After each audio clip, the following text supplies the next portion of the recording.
అందగత్త మరియు మచ్చల ముఖం. ఎంతో కాలం క్రితం ఇద్దరక్క చెల్లెళ్ళు ఉండేవారు. అక్క పేరు రూబీ. తను ఎంతో అందంగా కూడా ఉండేది.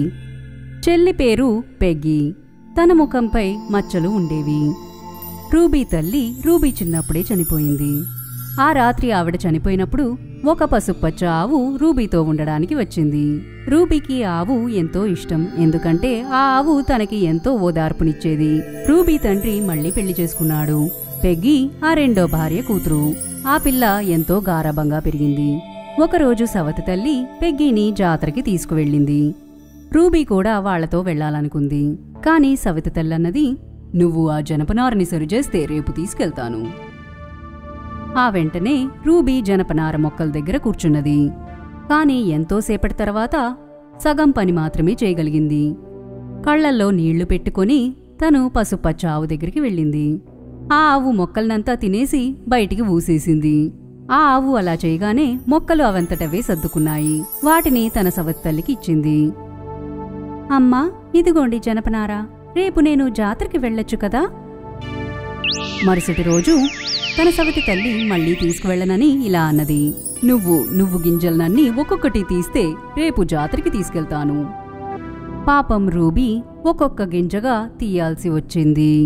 ఈ పనిని తన కళ్ళు బాగా నెప్పుట్టేంతవరకు చేసింది. మళ్లీ ఆ పసుపచ్చ ఆవు దగ్గరికి వెళ్ళింది. ఆవు ఆ వెంటనే నువ్వుల్ని వేరు చేసేసింది.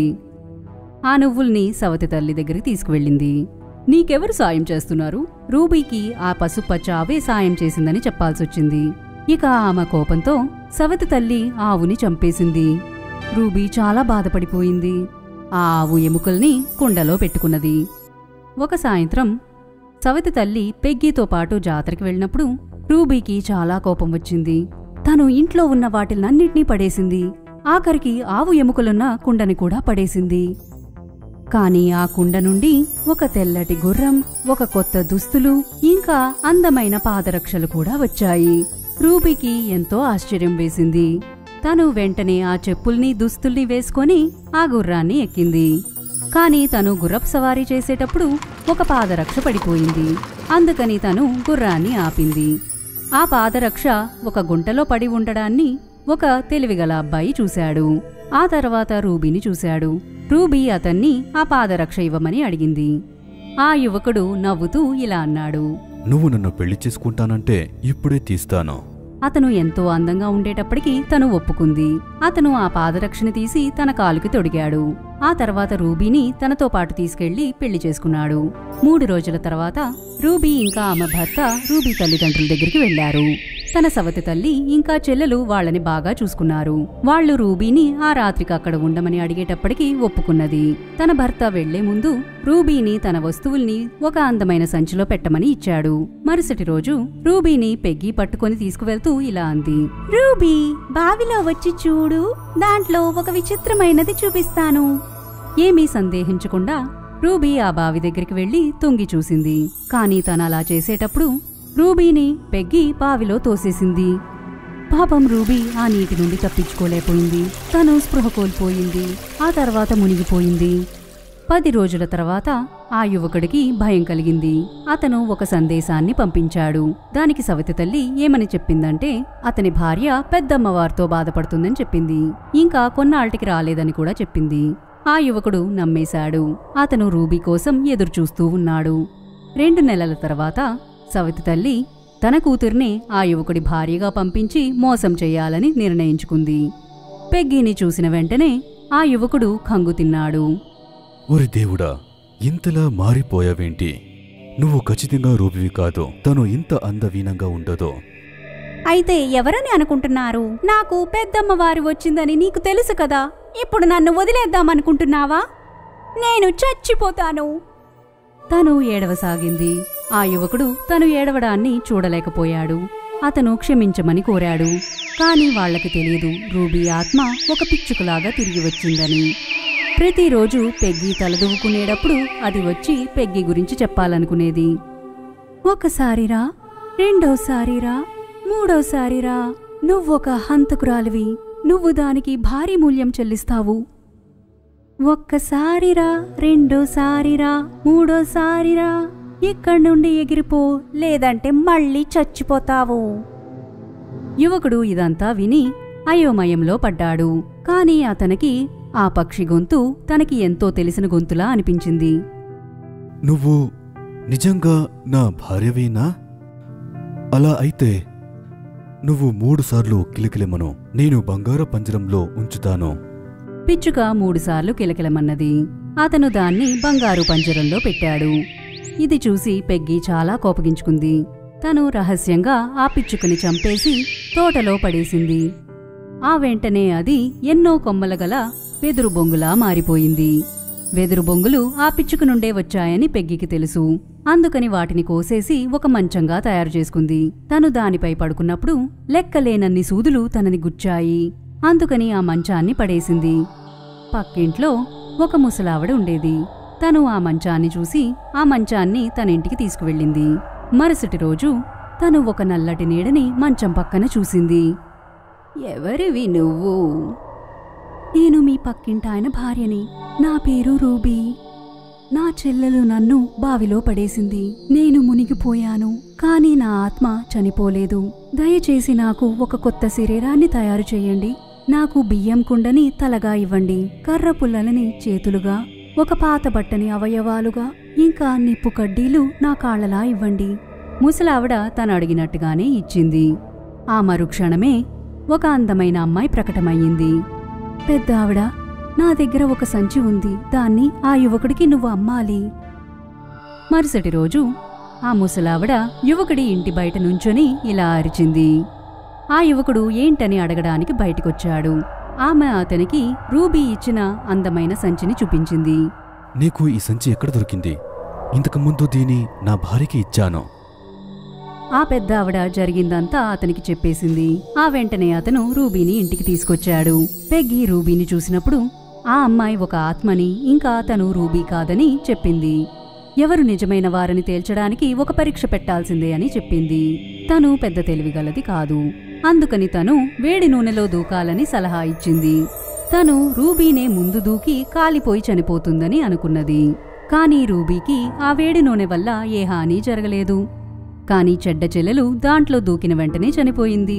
రూబీ పెగ్గి మాడిపోయిన ఎముకల్ని ఒక పెట్టెలో పెట్టి వాటిని తన సవతి తల్లికి పంపించింది. సవతి తల్లి ఆ పెట్టెని తెరిచి తన కూతురి మాడిపోయిన ఎముకల్ని చూడగానే ఎంతో గట్టిగా అరిచేసి చనిపోయింది. శుభం. స్నో వైట్ ఇంకా రోజ్ రెడ్. స్నో వైట్ గురించిన కథని మీరు వినే ఉంటారు. కానీ ఈ కథ ఎన్నో ఏళ్ల క్రితం స్నో వైట్ ని తన క్రూరమైన సవతి తల్లి నిద్రపోయేటట్టు చేసే ముందు కథ. ఎన్నో ఏళ్ల క్రితం దట్టమైన అడవిలో ఒక వయసైపోయిన తల్లి ఒక గుడిసెలో నివసించేది. ఆమెకి 2 పిల్లలు. ఒకరి పేరు స్నో వైట్, ఇంకొకరి పేరు రోజ్ రెడ్. 2 పిల్లలు ఒకరి మీద ఒకరు ఎంతో ప్రేమగా ఉండేవారు. వాళ్ళిద్దరూ కలిసిమెలిసి అడవిలో తిరుగుతూ పళ్ళని సేకరించేవారు. ఒకరోజు సాయంత్రం ఇద్దరూ హాయిగా కూర్చున్నప్పుడు ఎవరో వారింటి తలుపుని తట్టారు. రోజ్ రెడ్, తొందరగా వెళ్లి తలుపు తెరువు, ఎవరో దారిన పోయేవాళ్లు ఆశ్రయం కోసం వచ్చుంటారు. రోజ్ రెడ్ తొందరగా వెళ్లి తలుపుని తెరిచింది. తను ఒక ఎలుగుబంటిని చూసింది. అది తలుపు సందు నుండి లోపలికి తలని పెట్టింది. రోజ్ రెడ్ పెద్దగా అరిచేసింది. అప్పుడే ఎలుగుబంటి మాట్లాడడం మొదలుపెట్టింది. భయపడొద్దు, నేను నిన్ను ఏమి చేయను. నాకు చలిగా ఉంది, నాకు కొంచెం వెచ్చతనం కావాలి అంతే. అయ్యో ఎలుగుబంటి, వచ్చి నిప్పు దగ్గర పడుకో.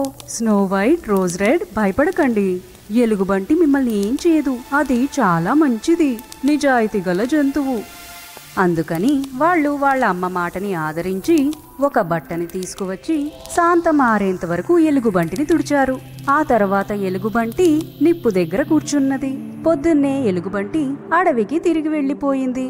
అప్పటి నుండి ప్రతిరోజు అదే సమయానికి ఎలుగుబంటి వచ్చి నిప్పు దగ్గర పడుకుంటుంది.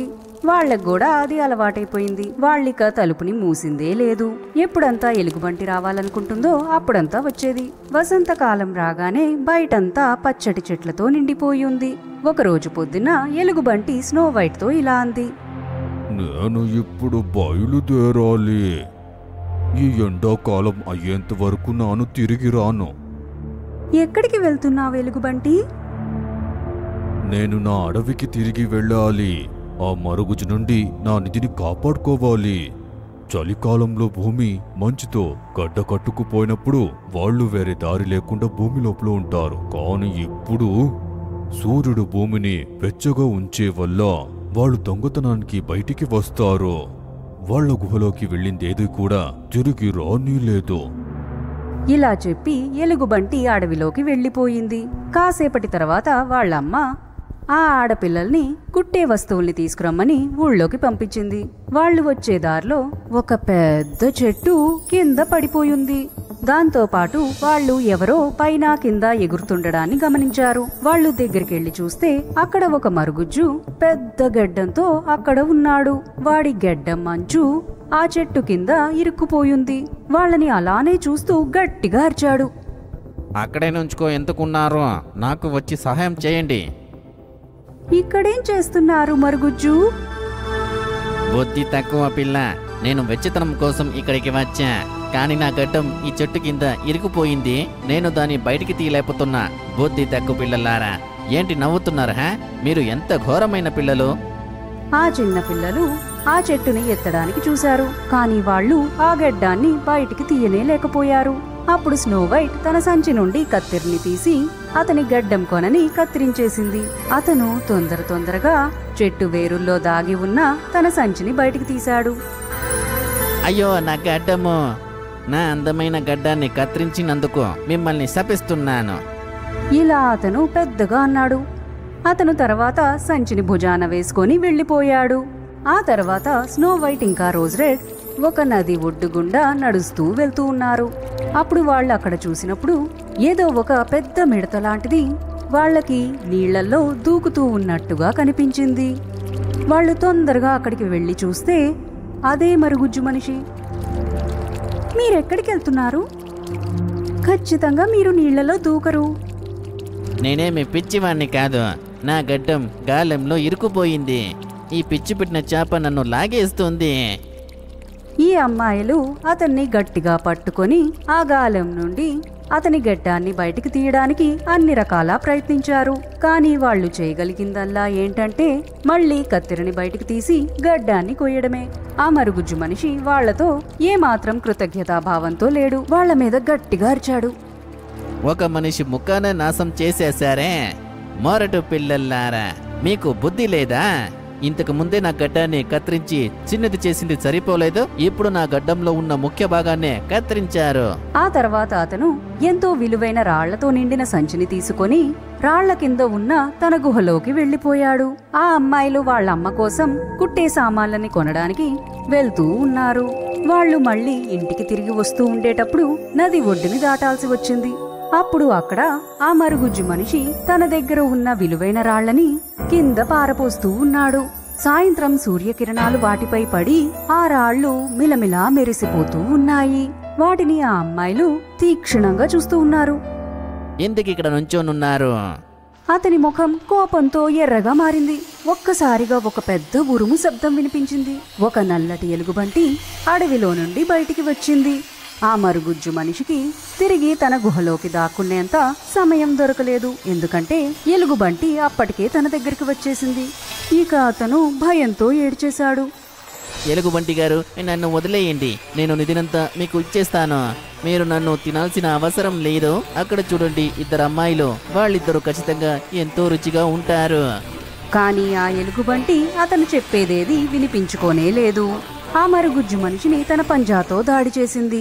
ఆ అమ్మాయిలు భయంతో పారిపోయారు. స్నో వైట్, రోజ్ రెడ్, భయపడమాకండి, ఇది నేనే. వాళ్ళు అతని గొంతుని విని వాళ్ళు తిరిగి ఎలుగుబంటి మిత్రుడి దగ్గరికి వచ్చారు. ఆ తర్వాత ఆ ఎలుగుబంటి జుట్టంతా రాలిపోయింది. ఆ చోట ఒక అందమైన అబ్బాయి బంగారు బట్టలు ఇంకా నగల్ని వేసుకుని నుంచోనున్నాడు. నేనొక రాకుమారాన్ని. నేను శపించబడ్డప్పుడు ఈ మరుగుజ్జు మనిషి నా నిధిని దోచుకున్నాడు. నిధి రాత వల్ల నేను ఈ అడవిలోనే ఉండిపోవాల్సి వచ్చింది. వీడి చావే నన్ను విడిపించింది. స్నో వైట్ పెద్దగా పెరిగిన తర్వాత ఆ రాకుమారుణ్ణి పెళ్లి చేసుకుంది. రోజ్ రెడ్ అతని తమ్ముణ్ణి పెళ్లి చేసుకుంది. వాళ్ళంతా ఎంతో సంతోషంగా జీవించసాగారు.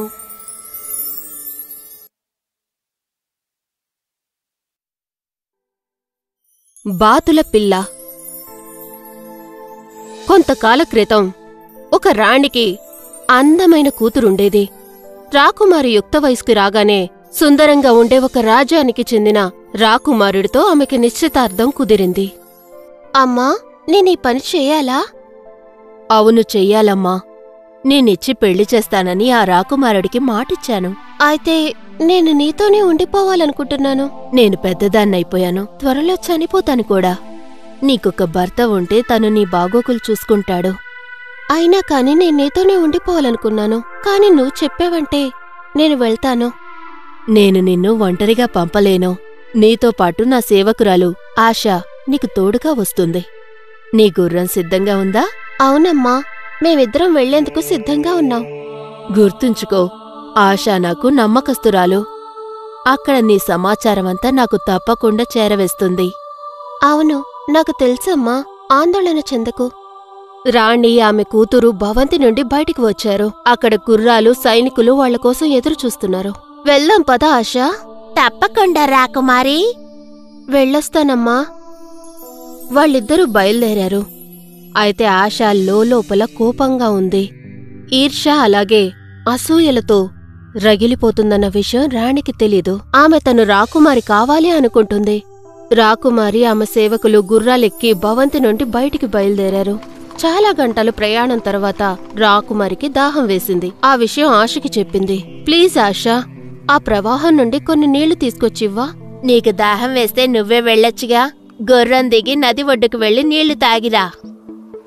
రాకుమారి వినయస్తురాలు. ఆమె గుర్రం దిగి నది వద్దకు వెళ్లి ఆ ప్రవాహంలోని నీళ్లు తాగింది. తిరిగి వచ్చి గుర్రం ఎక్కింది. అప్పుడు ఆశ ఇలా అనింది. ఇప్పటినుంచి నేను ఆదేశాలిస్తాను, నువ్వు వాటిని పాటించాలి. ఇప్పుడు నీ బట్టలు నాకివ్వు, నా బట్టలు నువ్వేసుకో. ఇప్పుడు నేను రాకుమారిని. ఈ విషయం ఎవరితోనూ చెప్పనని నువ్వు నాకు ప్రమాణం చేయి. నువ్వు బాధపడకూడదు కూడా. నేను ప్రామిస్ చేస్తున్నాను. అలా సేవకురాలు రాజకుమారి బట్టలు వేసుకుని రాజకుమారి గుర్రాన్ని ఎక్కింది. నిజమైన రాజకుమారిని తీసుకువెళ్లట్లేదని గుర్రం కూడా భావించింది. ఆశ ఆదేశాల్ని కూడా పూర్తిగా పాటించడం లేదు. అయితే చివరికి ఇద్దరూ కలిసి రాజభవంతికి చేరుకున్నారు. అక్కడ రాకుమారుడు ఎదురొచ్చి, నా రాజభవనానికి స్వాగతం, ప్రియమైన రాకుమారి. ఈ అమ్మాయి ఎవరు? ఆమె ఎవరంటే నా సేవకురాలు. నా రాజ్యం నుండి నాకు తోడుగా వచ్చింది. ఆమంటే నాకిష్టం లేదు. ఇప్పుడు తంతే నాకు అవసరం లేదు. కావాలంటే ఏదైనా పనిలో పెట్టొచ్చు. మంచిది. కాన్రాడ్ అనే చిన్నపిల్లవాడున్నాడు. వాడు బాతుల బాగోగులు చూసుకుంటాడు. అతడికి సహాయంగా ఆమె ఉండవచ్చు. ఓ, అలాగే. దయచేసి నా గుర్రాన్ని చంపించండి. ఏంటి? ఎందుకు? అది చాలా చక్కటి గుర్రంలా ఉంది కదా. దానివల్ల నేను దారిలో చచ్చేంత పనైంది. రాకుమారి గుర్రం నిజంగా ఒక మహిమలున్న మాట్లాడే గుర్రమన్న విషయం ఆశకి తెలీదు. తను రాకుమారి కాదనే విషయం ఎవరికైనా చెప్తుందేమో అనుకుంది. నేను నీ గుర్రాన్ని చంపలేను, కాని నువ్వు కోరుకున్నట్లే దాన్ని ఖైదు చేయగలను. ధన్యవాదాలు. హే, పర్వాలేదు. ఎవరికీ కనిపించకుండా రాకుమారి గుర్రాన్ని ఒక ప్రదేశంలో ఖైదు చేశారు. ఆ మరుసటి రోజు రాకుమారిని కలిసేందుకు ఆశ వెళ్ళింది. నీ గుర్రాన్ని నువ్వింకెప్పటికీ చూడలేవు. నువ్వెందుకిలా చేస్తున్నావు? పని చేసుకుంటూ ఉండు, లేదంటే నిన్ను కూడా చంపేమని రాకుమారుడికి చెప్తాను. సేవకురాలు వెళ్లిపోయింది. రాకుమారి ఏడవటం ప్రారంభించింది. అకస్మాత్తుగా ఒక గుర్రాల కాపరి ఆమె దగ్గరకు వచ్చి ఇలా అన్నాడు. ఆందోళన పడొద్దు. నీ గుర్రం ఎక్కడుందో నాకు తెలుసు. ఆ గుర్రం ఎక్కడుందో అక్కడికి నిన్ను తీసుకెళ్తాను. ఓ, మీకు ధన్యవాదాలు. ఒక పొదచాటుగా దాక్కున్న కార్నాడ్ వీరిద్దరూ మాట్లాడుకునే మాటలు విని ఇలా ఆలోచిస్తున్నాడు. ఇది చాలా ఆసక్తిగా ఉంది. నేను కూడా ఇక్కడే ఉంటాను. బహుశా రాకుమారుడికి దీని గురించి కూడా తెలుస్తుంది. గుర్రాల కాపరి రాకుమారిని గుర్రం దగ్గరికి తీసుకువెళ్లాడు. కార్నాడు వారి వెనకాలే నక్కి నక్కి వెళ్లాడు. మనం ఇక్కడే ఆగాలి. నువ్వు చాలా జాగ్రత్తగా ఉండు. సరే. అతనక్కడి నుండి వెళ్లిపోయాడు. తన గుర్రాన్ని ఉంచిన ప్రదేశానికి రాకుమారి వెళ్ళింది. కార్నాడ్ ఆమె వెనకాలే వెళ్లాడు. గుర్రాన్ని చూడగానే బాధపడి ఆమె ఇలా అనింది. అయ్యో పాపం ఆర్సీ, వాళ్ళు నిన్నేమైనా చేశారా? పాపం రాకుమారి, నువ్వు చాలా బాధపడుతున్నావు. ఈ విషయం మీ అమ్మకు తెలిస్తే ఆమె హృదయం పగిలిపోతుంది. గుర్రం అలా మాట్లాడ్డం చూసి కార్నాడ్ ఆశ్చర్యపోయాడు. ఓ ఏంటిది? నేనేమైనా వెర్రివాణ్ణా? గుర్రం మాట్లాడమేంటి? ఈ విషయం రాకుమారుడికి చెప్పాలి, కాని దీన్ని నమ్ముతాడో లేదో. ఈ విషయంపై నేను ఒక్కసారి ఆలోచించే తీరాలి. అతడలా ఆలోచిస్తున్నప్పుడే రాకుమారి అక్కడ్నుండి వెళ్లిపోయింది. మరుసటి రోజు అంతా యథాతథంగానే ఉంది. స్వచ్ఛమైన బంగారం వన్నె ఉన్న జుట్టును రాకుమారి దువ్వుకుంటుంది. కార్నాడ్ ఆమె జుట్టు నుండి కొన్ని వెంట్రుకలు తీసుకోవాలనుకున్నాడు. కార్నాడ్, నా గురించి బాధపడొద్దు, నన్ను ఒంటరిగా వదిలే. కాని నీ జుట్టు చాలా అందంగా ఉంది. నన్నొకసారి దువ్వమంటావా? వద్దు, వదిలే కార్నాడ్. కాని నాకు నీ వెంట్రుకలు కొన్ని కావాలి. నన్ను వదిలేసే. రాకుమారికి కోపం వచ్చింది. ఆమె తర్వాత చిరుగాలితో ఇలా అనింది, నేను చెబుతున్నాను సున్నితమైన గాలి, నువ్వు బాగా బాగా వీచి నా జుట్టు నేను తువ్వుకునేదాకా అతను అటూ ఇటూ పరిగెత్తేలా చెయ్యి. ఆ తర్వాత అక్కడ హోరుమని గాలి వీచి కార్నాడ్ టోపీ అటూ ఇటూ ఎగరటం మొదలుపెట్టింది. కార్నాడ్ దాని వెనకాలే పరిగెత్తాడు. తను తిరిగొచ్చేసరికి రాకుమారి దువ్వుకోవటం పూర్తయింది. కార్నాడ్కి చాలా కోపం వచ్చింది. అతను వేగంగా రాకుమారుడి వద్దకు వెళ్లాడు. చూడు ప్రభువా, నేను ఆ అమ్మాయిని నా దగ్గర ఉంచుకోవాలనుకోవడం లేదు. నాకు భయం వేస్తుంది. ఆమె చాలా అమాయకురాలు. ఆమెను చూసి అసలు నువ్వు ఎందుకంత భయపడుతున్నావు? కాదు కాదు ప్రభువా, ఆమె ఒక మంత్రగత్తె అనుకుంటున్నాను. ఒక దుష్ట మంత్రగత్తె. మంత్రగత్తె? మొదట్లోనే నువ్వు నాకు చెప్పుండాల్సింది. ఇప్పుడు అసలేం జరిగిందో వివరంగా చెప్పు. సరే చూడండి మహాప్రభు, ఆ మరుసటి రోజు నేను రాకుమారి గురించి, ఆమె గుర్రం గురించి, హోరుమరి గాలి వీచి టోపీ ఎగిరిపోవటం గురించి పూసగుచ్చినట్టు రాకుమారుడికి అంతా చెప్పాడు. కాన్రాడ్, నువ్వింటికి వెళ్ళు, అన్నీ నేను చూసుకుంటాన్లే. మరుసటి రోజు హార్సిని పెట్టిన ప్రాంతానికి దగ్గర్లో రాకుమారుడు దాక్కొని రాకుమారి రాక కోసం ఎదురుచూస్తున్నాడు. శుభోదయం నా ప్రియమైన హార్సి. శుభోదయం నా ప్రియమైన రాకుమారి. ఇక్కడ జరుగుతున్న విషయాలన్నీ మీ అమ్మకు తెలిస్తే ఆమె గుండె పగిలిపోతుంది. రాకుమారుడు వాళ్ళ సంభాషణ మొత్తం విన్నాడు. అదేవిధంగా రాకుమారిని కార్నాడ్ పెడుతున్న ఇబ్బందులు, గాలి దుమారంలో టోపీ ఎగిరిపోవటం సైతం చూశాడు. ఆ తర్వాత అతను అక్కడి నుండి వెళ్లిపోయాడు. మరుసటి రోజు సేవకురాలి దుస్తుల్లో ఉన్న నిజమైన రాకుమారితో మాట్లాడ్డానికి కబురు పంపించాడు. మహారాజా, నాతో మాట్లాడాలన్నారట. అవును, ముందు నాకిచ్చెప్పు. నిన్ను ఏదో బాధిస్తున్నట్లుంది, అదేంటో నాకు చెప్పు. అంటే కొంతకాలంగా నిన్ను నేను గమనిస్తున్నాను. అక్కడేదో తప్పు జరుగుతోందని నాకు అర్థమైంది. నువ్వు నన్ను నమ్మొచ్చు. రాకుమారి బిగ్గరగా విలిపించింది. ఆ తర్వాత తేరుకొని రాకుమారుడికి జరిగిందంతా చెప్పేసింది. తను చెప్పిందంతా జాగ్రత్తగా విని ఇలా అన్నాడు. ప్రియమైన రాకుమారి, ఆమెలో ఏదో తప్పుందని నాకు ముందే తెలుసు. నీ సేవకురాలు ఆశ తప్పనిసరిగా శిక్షార్హురాలు. ఆమె జీవితకాలం జైల్లోనే బంధిస్తాను. నేను నిన్ను పెళ్లి చేసుకుంటాను. ఓ, ధన్యవాదాలు రాజా. కాని మరి నా హార్సి సంగతి? దాని గురించి నువ్వేం బాధపడద్దు, దానికేం కాదు. ఆ మరుసటి రోజు రాజభవనంలో వారిద్దరి వివాహం వైభవంగా జరిగింది.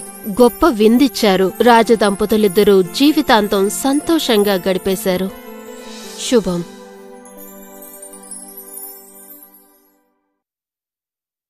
చిరునవ్వే ఎరగని రాజకుమారి. అనగనగా నవ్వంటే ఎరగని ఒక రాజకుమారి ఉండేది. వాస్తవంలో చిరునవ్వు సైతం ఆమె ఎప్పుడూ ఎరగదు. ఆమె తండ్రి తనని అమితంగా ప్రేమించేవాడు.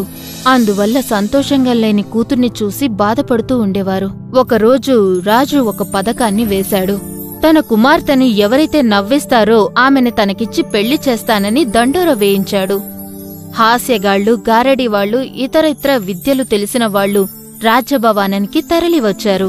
వాళ్లు రకరకాల టక్కుటమార విద్యలతో నవ్వించేందుకు శతవిధాల ప్రయత్నం చేసినప్పటికీ రాకుమారి నవ్వలేదు. ఆ కోటకి సమీపంలో చాలా నిజాయితీ, నిరాంబరత మెట్టుగా ఉన్న జాన్ అనే వ్యక్తి ఉండేవాడు. అతను తన తల్లితో కలిసి జీవించేవాడు. ఒకరోజు జాక్ ని పని వెతుక్కోమని తన తల్లి చెప్పింది. కోట పక్కనే ఉన్న బేకరీలో సహాయకుడి ఉద్యోగాన్ని ఎలాగోలా సంపాదించగలిగాడు.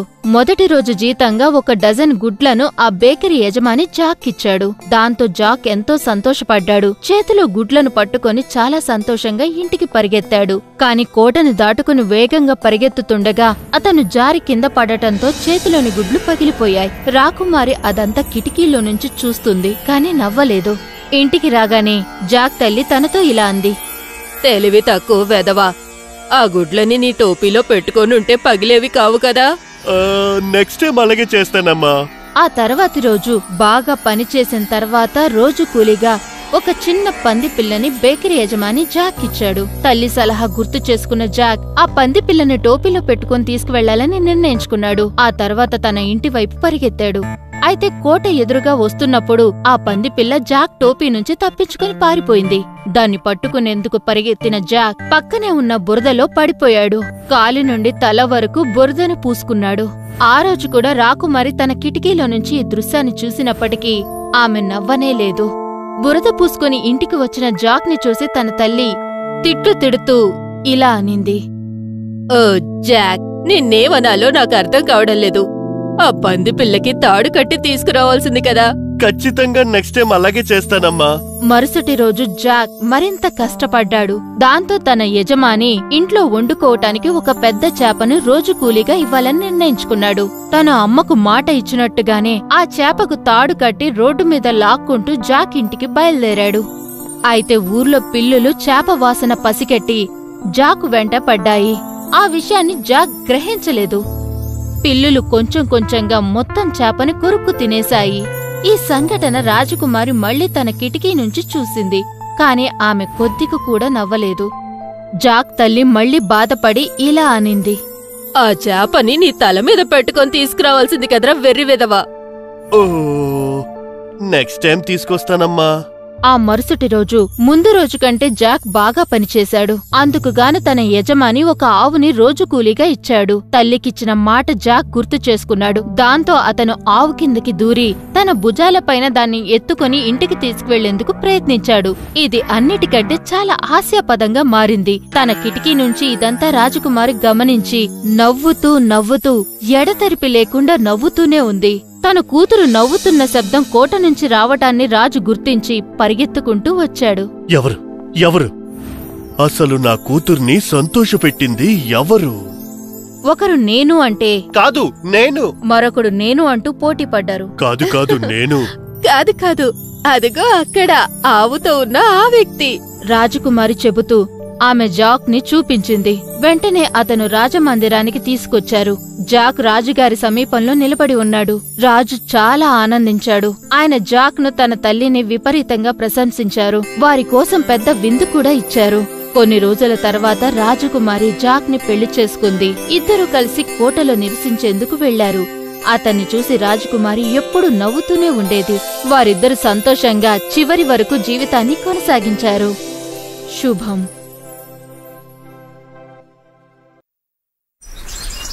సోమరిపోతు అమ్మాయి. ఎంతో కాలం క్రితం రాణి పరిపాలించే ఒక రాజ్యంలో జెల్డా అనే ఒక సోమరిపోతు అమ్మాయి ఉండేది. జెల్డా యొక్క పేద తల్లి ఆ రాణిగారి దగ్గర ఒక వంట మనిషి. ఆమె రోజంతా అలిసిపోయే వరకు పనిచేసేది. ఆమె రాణిగారి కోసం రుచికరమైన వంటల్ని తయారు చేసేది. జెల్డా తన తల్లికి ఏమాత్రం సాయం చేసేది కాదు. ఎందుకంటే తను ఇలాంటి పనుల్ని చేయడానికి తానేదో గొప్ప మనిషిని అనుకునేది. వాళ్లమ్మ బ్రతిమాలినా కూడా సాయం చేసేది కాదు. ఆ సోమరిపోతు జెల్డాకి ఏదో ఒక సాకు ఉండేది. ఆఖరికి తనకి ఎరుపు రంగు ఉన్నిని తయారు చేసే ఒక పనిని అప్పగించారు. ఆ ఉన్నిని చిన్న చిన్న పెట్టెలకి కట్టాలని రాణిగారు ఆజ్ఞాపించింది. కాని జెల్డా ఇది కూడా చేయలేనని చెప్పినందువల్ల వాళ్లమ్మే ఆ ఉన్నిని తయారు చేయాల్సొచ్చింది. పని చేయడం ఎంతో సోదిలాగా ఉంటుంది. ఇలా చెప్పి జెల్డా నిట్టూర్చింది. తను రోజుల తరబడి ఏ పని చేయకుండా కూర్చొనే ఉన్నది. ఆ తర్వాత ఒకరోజు రాణి రాకుమారుడి కోసం 5 లేయర్ల కేక్ని తయారు చేయాలని ఆజ్ఞాపించింది. వంట వాళ్లంతా ఈ అసాధ్యమైన పనిని పూర్తి చేయడానికి కష్టపడుతూ ఉన్నారు. వారంతా రాణిగారి కోపానికి ఇంకా ఆమె గుహని చూసి భయపడేవారు. బయట నుండి రాణిగారు వస్తున్న శబ్దాన్ని వినగానే వారంతా వెంటనే ఆ కేక్ ని ఒక పెట్టెలో పెట్టడానికి ప్రయత్నిస్తూ ఉన్నారు.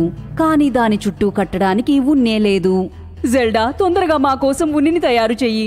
వాళ్లమ్మ ఇలా కోరగానే జెల్డా చెవులు పగిలిపోయేంత పెద్దగా అరిచింది. అక్కడ ఉన్నవారంతా వణికిపోయారు. ఆ అరుపు అక్కడికి అప్పుడే వచ్చిన రాణి ఇంకా ఆమె తెలివి తక్కువ కొడుకుని కూడా భయపెట్టేసింది. ఇక్కడ ఏం జరుగుతోంది? రాణిగారు ఇలా ఆక్రోశంగా అడిగింది.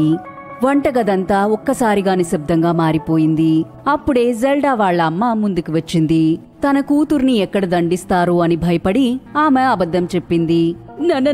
నా కూతురు చాలా కష్టపడి పనిచేస్తుంది. నేను తనని పని చేయడం నుండి ఆపలేకపోయాను. ఉన్నంతా ఎక్కడైపోతుందో అని మేమిద్దరం రోజూ వాదించుకుంటూ ఉంటాము. రాణిగారి కళ్ళు మెరిసిపోయాయి. ఆమె నవ్వింది.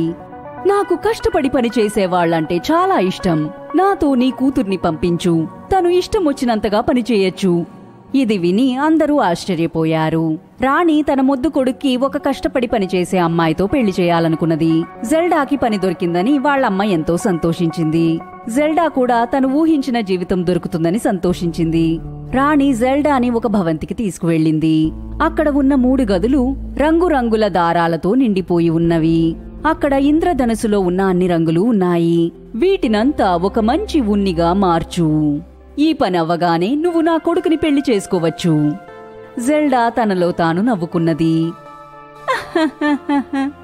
నేను పని చేస్తానని రాణిగారెలా అనుకున్నారు? నేనొక రాకుమారిని కాబోతున్నాను. 3 రోజుల వరకు తను అలానే కూర్చొని అందమైన పగటి కలలని కంటూ ఉన్నది. 3వ రోజు అక్కడికి రాణిగారొచ్చారు.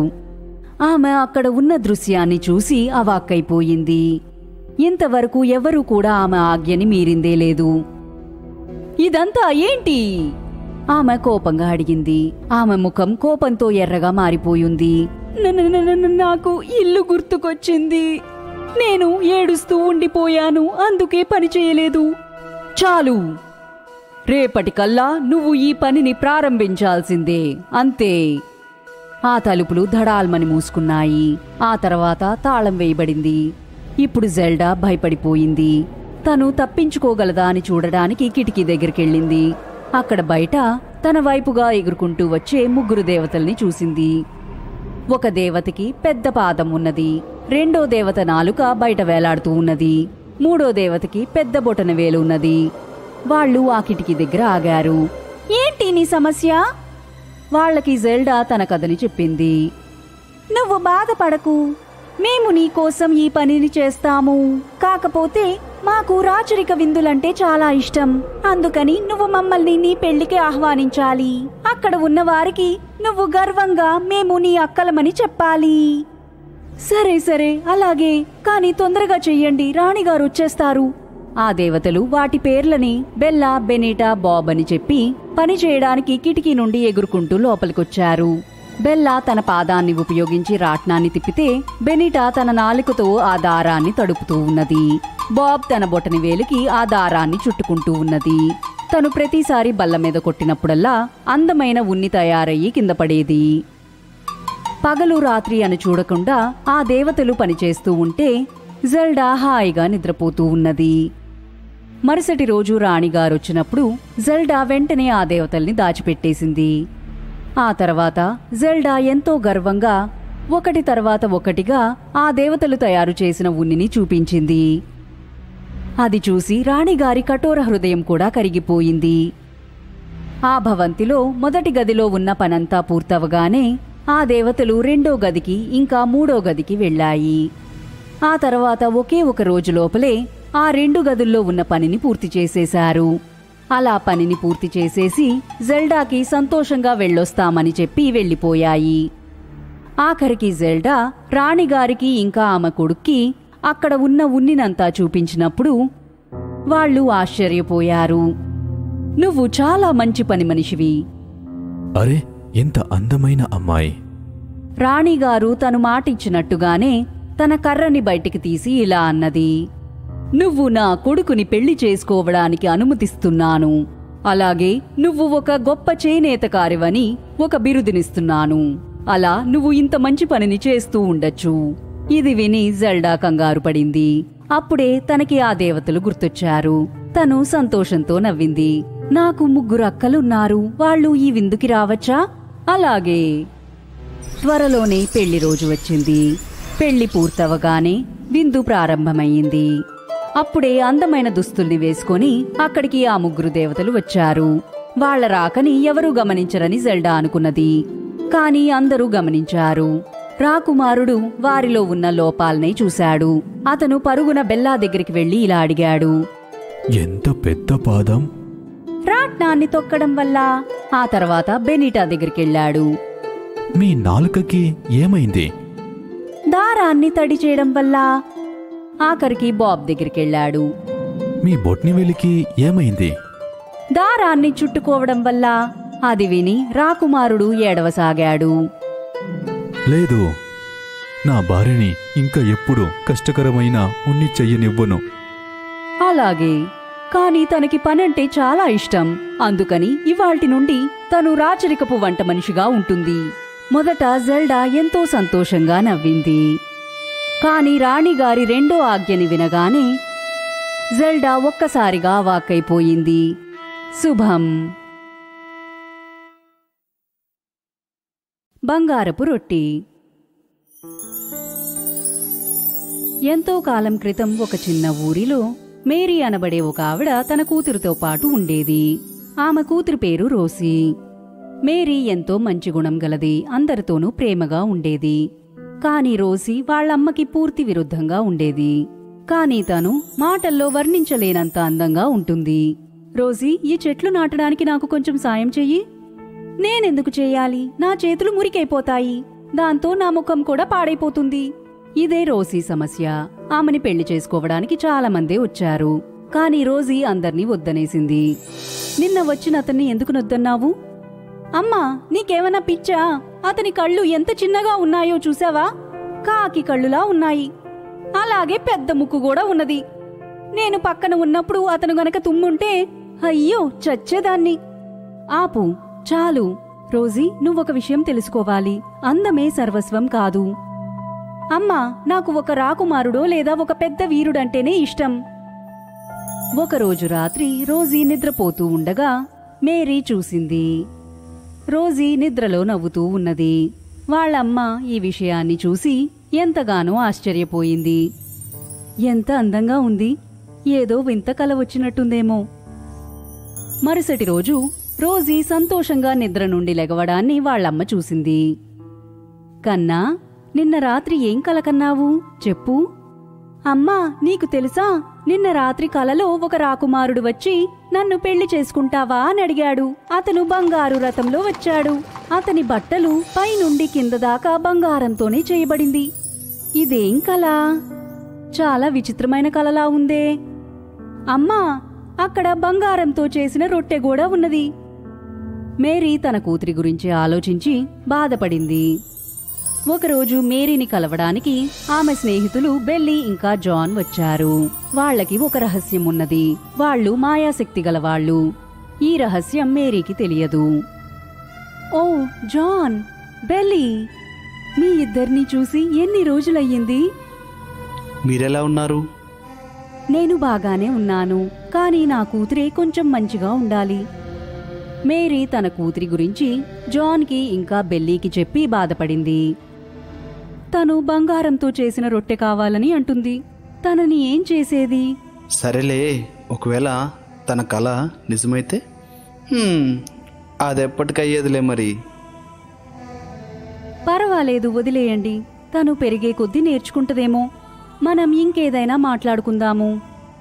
బెల్లీ ఇంకా జాన్ కాసేపు మాట్లాడి బయలుదేరారు. అలా వారు వెళ్లేటప్పుడు ఇద్దరూ రహస్యంగా నవ్వుకున్నారు. ఆ రోజు రాత్రి పడుకునేటప్పుడు తల్లి కూతుళ్లు మాట్లాడుకుంటూ ఉన్నారు. అమ్మా, నీకు తెలుసా, నా కల ఖచ్చితంగా నెరవేరుతుంది. అయ్యో రోజీ. మరుసటి రోజు మేరీ ఇంకా రోజీ తోటలోకి వెళ్లారు. అక్కడికి ఎంతో విలువైన రాళ్లతో పొదిగి ఉన్న ఒక బంగారు రథం వాళ్ళిద్దరి వైపు వస్తూ ఉన్నది. అందులో నుండి ఒక అందమైన యువకుడు కిందకి దిగాడు. ఆ అందమైన యువకుడిని చూడగానే రోజీ అతన్ని ప్రేమించడం మొదలుపెట్టేసింది. అమ్మా, అమ్మా, నా కల నెరవేరింది. ఏంటి? నమస్కారం అండి. నేను రోజుని పెళ్లి చేసుకోవడానికి వచ్చాను. మీకు సమ్మతమేనా? కానీ మీకు తన పేరు ఎలా తెలుసు? మీరెవరు? నా పేరు జాన్సన్. నేను మంచి లోకం నుండి వస్తున్నాను. ఆ లోకంలో కూడా రోజీ అందం గురించి చెప్పుకుంటున్నారు. మిమ్మల్ని పెళ్లి చేసుకోవడానికి నాకిష్టమే. ఏంటి? అతని గురించి ఏమీ తెలియకుండా నువ్వు అతన్ని ఎలా పెళ్లి చేసుకుంటావు? అమ్మా, అతను ఎంత పెద్ద ధనవంతుడు, ఇంకా ఎంత అందంగా ఉన్నాడు. ఇంకేం కావాలి? జాన్సన్, మిమ్మల్ని పెళ్లి చేసుకుంటాను. రోజీ వాళ్ళ అమ్మకి వెళ్తున్నానని కూడా చెప్పకుండా ఆ దేవతతో పాటు రథంలో కూర్చొని వెళ్లిపోయింది. కాసేపటి తర్వాత హఠాత్తుగా మాయాలోకం తెరుచుకున్నది. అప్పుడే గాలివాన కూడా వచ్చింది. ఆ రథం దాని గుండా వెళ్ళింది. ఆ రథం దేనికో గుద్దుకోవడంతో రోజీ భయపడింది. భయపడకు, మనం దగ్గరలోనే ఉన్నాం, తొందరగా వెళ్ళిపోతాం. ఆ రథం మళ్ళీ ఇంకొక మాయాలోకంలోకి వెళ్ళింది. అక్కడ అంతా బంగారుమయంగా ఉన్నది. బంగారంతో చేసిన ఒక పెద్ద భవంతిలోకి ఆ రథం వెళ్ళింది. రోజీ ఆ అందాన్ని చూసి ఆశ్చర్యపోయింది. నాకు తెలుసు నేను గొప్పదాన్నవుతానని. నాకు తెలుసు ఈ ప్రదేశం నీకు బాగా నచ్చుతుందని. ఇక్కడ నీకు ఇష్టమైనట్టు ఉండొచ్చు. మంచి ఆహారం, కావాల్సిన బట్టలు అన్నీ నీకు ఇక్కడ దొరుకుతాయి. నేను ఇంత దూరం అలసిపోయి వచ్చాను. ఇప్పుడు మీరు భోజనం గురించి అనగానే నాకు బాగా ఆకలిస్తుంది. నాకు రుచికరమైన భోజనం దొరుకుతుందా? ఖచ్చితంగా. ఇదిగో తనే బెలిసా, నీకేం కావాలన్నా చేసి పెడుతుంది. రోజీ, నీకు ఆకలేస్తుంది కదా? ఇటురా, నేను నీకు రుచికరమైన భోజనాన్ని పెడతాను. ధన్యవాదాలు. వాళ్ళు భోజనాల గదికి వెళ్లారు. అక్కడ బల్ల మీద తను ఎప్పుడూ చూడని రకమైన ఇంకా రుచికరమైన వంటకాలు ఉన్నాయి. ఈ భోజనం చూడడానికి ఎంత అందంగా ఉన్నది. ఇంకా బ్రెడ్ అండ్ జామ్ చాలా అందంగా ఉన్నది. జామ్ ని రొట్టెతో తింటే ఎంతో బాగుంటుంది. తను బంగారపు రొట్టెలో ఒక పెద్ద ముక్కని తీసుకుని మాణిక్యాలతో చేసిన జామ్ని పూసి కొరికింది. ఇది చాలా కష్టంగా ఉంది. నేను దీన్ని తినలేను. ఈ రొట్టి బంగారంతో చేయబడినది. ఇది గనక నువ్వు తినలేకపోతే వెండితో చేసిన రొట్టెని ఇస్తాను. వద్దొద్దు, నాకు మామూలు రొట్టె కావాలి. నేను ఇంట్లో తినే రకమైనది ఉన్నదా? లేదు, నువ్వు బంగారపు రొట్టెనే తినాలి. రోజీ మళ్లీ ఆ వంటకాల్ని చూసింది. అవేవి తినే రకమైనవి కాదు. ఇక తన మనసు విరిగిపోయి ఏడవడం మొదలుపెట్టింది. నన్ను వదిలేయండి, నేను ఇప్పుడే ఇంటికెళ్ళాలి. ఈ వంటకాలు చాలా బాగుంటాయి. నీకు కావాలంటే బంగారపు బంగాళదుంపని తీసుకురానా? అది చాలా బాగుంటుంది. మన పెళ్లి తర్వాత నువ్వు ఇలాంటి ఆహారమే తినాల్సి ఉంటుంది. లేదు, నిన్ను నేను పెళ్లి చేసుకోను. మా ఇంటికి వెళ్ళిపోతాను. నన్ను తీసుకెళ్లి అక్కడ వదిలిపెట్టండి. బెలిసా ఇంకా జాన్సన్ ఒకరిని ఒకరు చూసుకుని కన్నుకొట్టుకున్నారు. సరే అయితే, నీకు అదే కావాలనుకుంటే నిన్ను తీసుకెళ్లి వదిలేస్తాను. రోజీ ఆశపడ్డట్టుగానే జాన్సన్ రోజీని తన ఇంటికి తీసుకువెళ్లాడు. రోజీ తన ఇంటికి చేరుకోగానే సంతోషంగా పరిగెట్టుకుంటూ వెళ్లి వాళ్ళమ్మని హత్తుకున్నది. అమ్మా, అమ్మా, నేనొచ్చేశాను.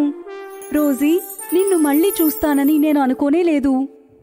అమ్మా, నువ్వంటే నాకు చాలా ఇష్టం. నువ్వు చెప్పింది నిజమే. జరిగిందంతా రోజీ వాళ్ళ అమ్మతో చెప్పింది. అమ్మా, నిన్ను కష్టపెట్టినందుకు క్షమించు. నాకన్నా ఏం పర్వాలేదులే. నువ్వు నీ తప్పుని తెలుసుకున్నావు. రా, ముందు వచ్చి భోంచెయ్యి. అంతా అర్థం చేసుకున్న రోజీ ఆ రోజు నుండి కొంచెం కొంచెంగా మంచి అమ్మాయిగా మారిపోయింది.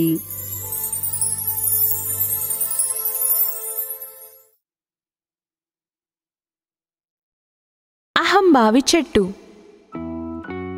ఒకానొక సమయంలో అడవి మధ్యలో ఒక 2 చెట్లు ఉండేవి. అందులో ఒకటి ఆరెంజ్ చెట్టు, ఇంకొకటి మామిడి చెట్టు. మామిడి చెట్టు ఎప్పుడూ స్నేహంగా సంతోషంగా ఉండేది. పక్షులు ఆ మామిడి పండ్లు తినడానికి ఎప్పుడూ అక్కడికి వచ్చేవి. పావురాలు ఆ కొమ్మలపై గూడు కట్టుకునేవి. మైనాలు వాటి కోసం పాటలు పాడేవి. ఆ చెట్టు పక్షుల పాటల కోసం ఎప్పుడూ స్వాగతంతో ఎదురుచూసేది. అదొక మంచి చెట్టు. ఆ దారిలో వచ్చే అందరికీ మంచి నీడనిస్తూ గాలికి గట్టిగా నిల్చుకునేది. కానీ ఆరెంజ్ చెట్టు ఎప్పుడూ ఉదారంగా ఉండేది కాదు. అది ఎప్పుడూ దాని ప్రదర్శన పట్ల దిగులు చెందేది. అది మామిడి చెట్టు కంటే పొడవుగా పచ్చగా ఉన్నందుకు చాలా సంతోషించేది. పక్షులను ఆ చెట్టుపై వాలనిచ్చేది కాదు. ఎవరైనా దాని చెట్టు నీడలో కూర్చున్నప్పుడు దాని ఎండుటాకులతో తరిమేసేది. నీకు ఎందుకక్క ఇంత సంతోషం? అన్ని చెట్లకి తనకంటూ నీడ ఉంటుంది. అలాగా? మరి వాళ్ళెందుకు నా నీడలో కూర్చున్నారు? దేనికో అర్థమైందా? ఎందుకంటే అన్ని చెట్లకి నాకు ఉన్నట్టు నీడ ఉండదు. నీతో మాట్లాడి ఏ ప్రయోజనం లేదు. హలో, వెళ్ళిపో. ఆ మామిడి చెట్టు దగ్గరికి వెళ్ళు. నా ఆకులు అన్నిటినీ నాశనం చేస్తున్నావు. ఆరెంజ్ ఏంటో తెలుసా? వాళ్ళు గూళ్ళు కట్టాలని చూస్తున్నారు. వేరే పక్షుల్ని అనుమతిస్తావా? ఇవి చాలా అద్భుతంగా పాడుతాయి. ఓ ఇదేంటి బోర్లు కొట్టే పాఠాలు? దయచేసి నా ఆకుల దగ్గరికి ఎవరూ రాకండి. అవి నా కొమ్మల్ని నాశనం చేశాయి. నువ్వు కావాలంటే చోటివ్వు. నువ్వు నాకంటే పొట్టిగా ఉన్నావు. నువ్వు నాలాగా లేవు. ఒక్క నిమిషం దీన్ని విను. నీ మాటలు ఏమాత్రం బాలేదు ఆరెంజ్. పర్వాగిల్లా వదిలేవింది. నాకేమాత్రం అసూయ లేదు. అలాంటి వాళ్ళు చాలామంది ఉంటారు. నాకు అలా లేదు. నాకు అందులోనే సంతోషం. చాలా కాలంగా మామిడి చెట్టు ఆరెంజ్ చెట్టు మధ్య ఏమీ మారలేదు. అయితే మామిడి చెట్టు సంతోషంగా రోజంతా పాడుతూ ఉండేది. ఆరెంజ్ చెట్టు ఎవరితో మాట్లాడేది కాదు. తేనెటీగల గుంపు ఒక చెట్టు తొర్ర వైపు వచ్చింది. రాణి తేనెటీగ ఆరెంజ్ చెట్టును చూసి చాలా ఆశ్చర్యపోయింది. ఓ, ఈ చెట్టు చాలా దృఢంగా ఉంది. ఇది ఇల్లు కట్టుకోవడానికి బాగుంటుంది. మనం ఇక్కడ గూడు కట్టుకోవచ్చు. నన్ను క్షమించండి. ఎవరు చెప్పింది మీ వల్ల అవుతుందని? మీ అడుగుజాడ్లు నా మీద పడ్డం నాకు ఇష్టం లేదు. దాంతోపాటు రోజంతా అరుస్తుంటావు. నాకు చెయ్యాల్సిన పనులు చాలా ఉన్నాయి. నువ్వు ఒక చెట్టు, అడవిలో ఒక చోట నివసించే ఒక చెట్టువి. నువ్వేమనుకుంటున్నావు? నువ్వు సాధించడానికి ఇంకేమైనా ఉందా? ఏం జరిగినా నాకు ఆ గుయ్ గుయ్ శబ్దాలు ఇష్టం ఉండదు. ఆరెంజ్ జైనీగలు అన్నీ ముఖ్యం. జైనీగలు ప్రకృతిలో ముఖ్య పాత్ర పోషిస్తుంది. ఆ జైనీగలు గూళ్ళు కట్టడానికి చెట్లు కావాలి కదా. మనం అందరం కలిసి ఉండడం ప్రకృతికి చాలా ముఖ్యం.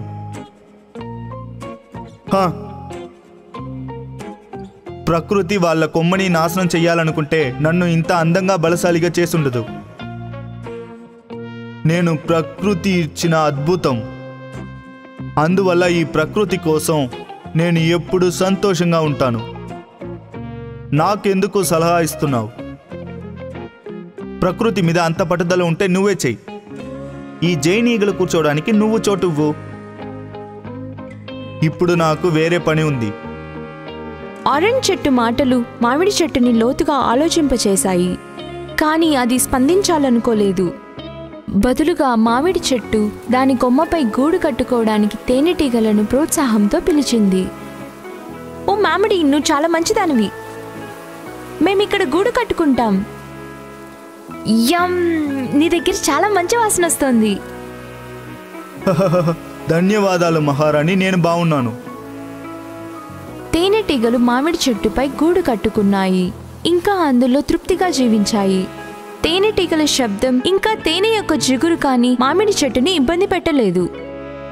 ఇంకోవైపు ఆరెంజ్ చెట్టు కనిపించే అందరినీ ఏదో ఒకటి అంటుండేది. నీ మాట నన్ను గెలుకుతూనే ఉంది. మా మీద కూర్చొని మీరు ఏదో ఒకటి అంటుంటారు. మీరు ఎప్పుడు పాడుతూనే ఉండాలా? కొద్దిసేపు అయ్యాక అది అరుపులా ఉంది. కొన్ని వారాల తర్వాత ఇద్దరు చెక్కలు కొట్టేవాళ్ళు అక్కడికి వచ్చారు. వాళ్ళకి నివాసం ఏర్పాటు చేసుకోవడానికి చెక్క అవసరం. వాళ్ళు మామిడి చెట్టు దగ్గరికి వచ్చి నరకడానికి నిశ్చయించుకున్నారు.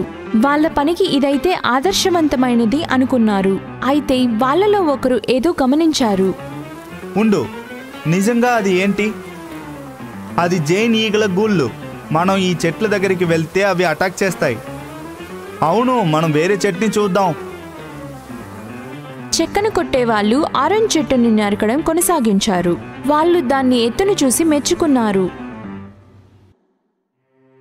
మనం కింద నుంచి మొదలు పెడదాం. దాని ఫలితంగా చెక్క కొట్టేవాళ్ళు ఆరెంజ్ చెట్టుని పడగొట్టారు. ఆరెంజ్ చెట్టు ఏడవడం మొదలుపెట్టింది. అటవీ ప్రాంతాన్ని వదిలి వెళ్లడాన్ని భయపడింది. అకస్మాత్తుగా పక్షులు మరియు పిచ్చుకలను కోల్పోయింది. అది భయంకరంగా ఉంది. ఏం నిర్ణయంతో వచ్చారో? మామిడి చెట్టు జరిగేదంతా గమనిస్తూ ఉంది. తేనెటీగలను పిలిచింది. జైన్ ఈగల్లారా, అక్కడ ఏమో జరుగుతుంది చూడండి. ఉన్నారా మామిడి చెట్టు? ఏమైంది? ఆరెంజ్ కష్టంలో ఉన్నాడు. మనం వాడికి సహాయం చెయ్యాలి. దయచేసి తను ఎప్పుడు తన గురించి ఆలోచించేవాడు. తనెప్పుడు అడవిలో అన్నిటిపై కోపంగా ఉన్నాడు. మనమెందుకు కాపాడాలి? నీకెందుకు సహాయం చెయ్యాలన్నానో దానికోసమే. కానీ అతను రాణికి సహాయం చేయలేదు. మ్యాంగో, నేను జైన్ ఈగల వైపే ఉంటాను. ఆరెంజ్ ఉన్నంత వరకు స్వార్థంతోనే ఉన్నాడు. వాడు జైన్ ఈగల్ని గూళ్ళు కట్టడానికి వదిలేసి ఉంటే వాడిని ఖచ్చితంగా వదిలేసి ఉంటారు. వాడికి ఏం జరగాల్సిందో అదే ఇప్పుడు జరుగుతోంది. లేదు లేదు విండి, ఆరెంజ్ సరిగా ప్రవర్తించలేకపోయి ఉండొచ్చు. అతను సరిగా ప్రవర్తించలేదని మనము అలాగే చేయకూడదు. ఈ అడవి మనం అందరం ఉండే చోటు. మన సహాయం ఆరెంజ్కి కావాల్సినప్పుడు మనం చేసి తీరాలి. మామిడి చెట్టు కరెక్ట్గా చెప్పింది. ఆరెంజ్ చెట్టుని కాపాడాలి. తేనెటీగులారా, బయటికి రండి. ఆరెంజ్ చెట్టుకు మన సాయం అవసరం. తేనెటీగలు చెక్క కొట్టే వాళ్ళ దగ్గరకు వెళ్ళాయి. అవి వాళ్ళ చెవిటి దగ్గర మరియు కళ్ళ ముందర సందడిగా ఎగురుతూ ఉన్నాయి.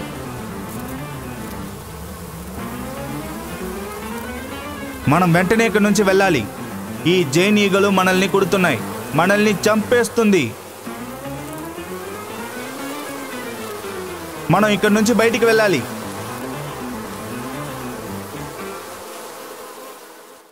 చెక్క కొట్టే వాళ్ళు అక్కడి నుంచి వెళ్ళిపోయాక ఆరెంజ్ చెట్టు తన చర్యలకు సిగ్గుపడింది. నన్ను క్షమించండి జైన్ ఈగలు. నేను సరిగ్గా ప్రవర్తించకపోయినా మీరు నాకు సహాయం చేశారు. ఆరెంజ్ చెట్టు ధన్యవాదాలు చెప్పొద్దు. మామిడి చెట్టుకి చెప్పు, నువ్వెప్పుడూ తనని గౌరవంగా చూడలేదు, మాట్లాడలేదు. కానీ తనే నీకు సహాయం చేయమని చెప్పాడు. నిజం చెప్తున్నాను మ్యాంగో, దయచేసి నన్ను క్షమించు. నా తప్పేంటని అర్థమైంది. మన మధ్య మంచి బంధం ఉంది. మన అందరికీ వేరే వేరే శక్తులున్నాయి. నేను మళ్ళీ ఎప్పుడూ ఇలా ప్రవర్తించను. నన్ను దయచేసి క్షమించండి, మీరందరూ కూడా. ఆరెంజ్ చెట్టు దాని తప్పును తెలుసుకుంది. ఆ తరువాత తనెప్పుడూ గాలిని, పక్షుల్ని ఏమనలేదు. మామిడి చెట్టుతో పాటలు పాడాడు. పక్షులను తన కొమ్మపై గూడు కట్టుకోవడానికి పిలిచాడు. మామిడి చెట్టు మరియు ఆరెంజ్ చెట్టు ఉత్తమ సహచరులుగా ఉన్నారు. ముగింపు. కవల దేవదూతలు. దేవదూతల రాణి రోస్లీనా ఒకరోజు కవల పిల్లలకి జన్మనిస్తుంది. రాజభవనంలో మొత్తం సందడితో నిండిపోతుంది. దేవదూతలు నృత్యం చేస్తుంటారు. మాటగాతి అయిన రిహానాకి ఈ విషయమంతా తెలిసిపోతుంది. ఈ సంతోషం కేవలం కొద్ది రోజులు మాత్రమే. ఇదైన తర్వాత రాణి దేవదూతపై నా పగ మొత్తాన్ని నేను తీర్చుకుంటాను. ఇక ఒక రోజు వస్తుంది, ఆ దేవదూతల లోకానికి నేనే మహారాణి కాబోతున్నాను. ఒకరోజు మంత్రగత్తి అయిన రిహానాకి ఒక ఆలోచన తడుతుంది. తను దేవదూతల పిల్లల్ని అపహరించాలని అనుకుంటుంది. తన మాయాశక్తితో ఉయ్యాలపాటు బిడ్డల్ని ఎత్తుకెళ్లాలని ప్రయత్నిస్తుంది. తన మాయాశక్తి ఉయ్యాల దాకా ప్రవహిస్తుంది. కాని పిల్లలకి ఏమీ అవ్వదు. ఆ పిల్లల 4 వైపు దేవదూతులు చేసిన ఒక శక్తియుక్తమైన మాయ తనను ఆపింది. అందువల్ల అదేమి చేయలేకపోయింది. ఇదెలా సాధ్యం? నా మాయ ఎందుకు సఫలమవడం లేదు? దేవదూతలకు చాలా తెలివితేటలున్నాయి. నేను ఓటమిని అస్సలు ఒప్పుకోను. నేను మళ్ళీ వెళ్తాను. దేవదూతులకి ఈ మంత్రగత్తె గురించి అన్నీ తెలిసిపోతాయి. వాళ్ళిద్దరి పిల్లల సంరక్షణకై ఇంకా ఎక్కువ చేశారు. చాలా సంవత్సరాలు గడిచిపోతాయి. సిల్క్ రోజ్ ఇంకా లిటిల్ రోజ్ పెద్ద పిల్లలై చూడ్డానికి చాలా అందంగా తయారయ్యారు. వాళ్ళకి దేవదూతలు మళ్ళీ మళ్ళీ చెప్తుండేవాళ్ళు, చూడండి పిల్లలు, మీరిద్దరూ ఎప్పుడూ మా రాజభవనాన్ని దాటి వెళ్ళకండి. అక్కడ్నుంచి బయటికి వెళ్లితే మీకు చాలా అపాయం ఎదురవుతుంది. రాణిమా, మనందరికీ ఎవరు శత్రువులున్నారు? పిల్లలు, శత్రుత్వం మీపై కాదు, నాపైన. చెడ్డ మంత్రగత్తె అయిన రిహానా మీ ఇద్దరిని ఎప్పుడైనా అపహరించొచ్చు. ఒకరోజు లిటిల్ రోజ్ సిల్క్ రోజ్తో రాజభవనాన్నించి ఎక్కడికైనా బయటికి వెళ్దామని నిర్ణయించుకుంటారు. సిల్క్ రోజ్, మేమిద్దరూ ఈ 4 గోడల మధ్యలో ఉండి చాలా బాధగా ఉంది. వేరే లోకాన్ని కూడా చూడాలి కదా బయటికి వెళ్ళి. లిటిల్ రోజ్, నీకు అర్థమవ్వాలి.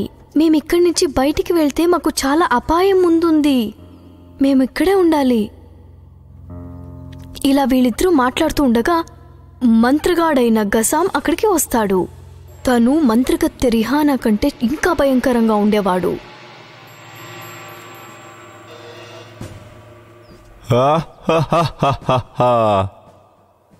రాణి దేవత ప్రియమైన కూతుర్లారా, మీరు ప్రపంచాన్ని చూడాలా? పదండి, నేను మీకు ప్రపంచాన్ని చూపిస్తాను. ఎవరు నువ్వు? నేనెప్పుడు ఎక్కడా చూడలేదే. నేను మంత్రిగారిని ఖజాం. దునియా చెప్తుంది నాకు సలాం. పదండి, నాతో రావడానికి మీరు సిద్ధంగా ఉండండి. మాయగాడు గజాం లిటిల్ రోజ్ ఇంకా సిల్క్ రోజ్ని తన మాయ నుంచి వాళ్ళిద్దరిని చాలా చిన్నగా చేసి ఒక పంజరంలో ఉంచుతాడు. అక్కడి నుంచి ఎగురుకుంటూ మంత్రిగత్తైన రిహానా దగ్గరికి వెళ్తాడు. మంత్రిగత్తె వాళ్ళిద్దరిని చూసి చాలా సంతోషపడుతుంది. గజాం, నేను చేయలేని పనిని నువ్వు చాలా సులభంగా చేసేశావు. ఈ కవలలపై నా మంత్రశక్తులు పని చేయలేదు. దేవదూతలు ఎటువంటి సురక్షమైన చక్రం చేసినారంటే నేనెప్పుడూ దాన్ని దాటుకోలేకపోయాను. నేను వాళ్ళిద్దరిపైన పగ తీర్చుకోవాలి. నేను రాణి దూత మీద పగ తీర్చుకోవాలి.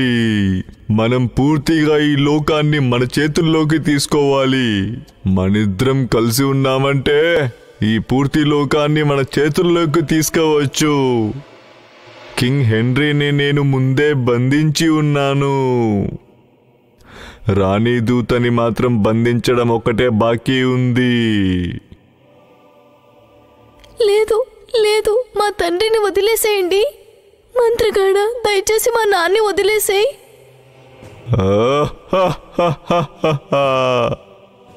నిన్ను విడిచిపెట్టనా? దాని తర్వాత హెన్రీ కింగ్ చెప్తాడు నా బిడ్డల్ని కూడా వదిలేయమని.